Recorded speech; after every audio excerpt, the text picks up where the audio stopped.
ঝিনাইদহ সদরে আধিপত্য বিস্তার নিয়ে দ্বন্দ্বের জেরে প্রতিপক্ষের বাড়িঘরে হামলা ও ভাঙচুরের ঘটনা ঘটেছে।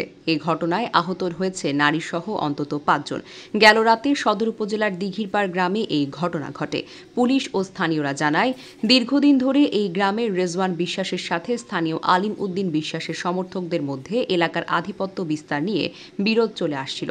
রবিবার রাতে রেজওয়ানের সমর্থক তুষারের সাথে আলিম উদ্দিনের সমর্থক মুকুলের কথা কাটাকাটি ও হাতাহাতি হয়। এ নিয়ে উভয় পক্ষের মধ্যে উত্তেজনা শুরু হয়। পরে রাতে আলিম উদ্দিনের লোকজন রেজওয়ান বিশ্বাসের সমর্থকদের বাড়িঘরে হামলা ও ভাঙচুর করে। বাধা দিলে পিটিয়ে ও কুপিয়ে আহত করা হয় নারীসহ ৫ জনকে। আহতদের উদ্ধার করে ঝিনাইদহ সদর হাসপাতালে ভর্তি করা হয়েছে। এই ঘটনার পর এলাকায় উত্তেজনা বিরাজ করছে।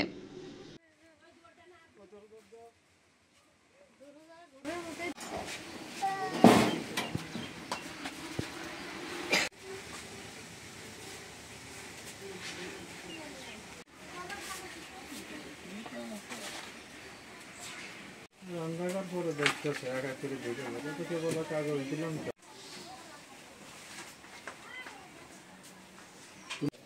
না দেখুন আপনারা দেখেন যেটা কাগজ দিলাম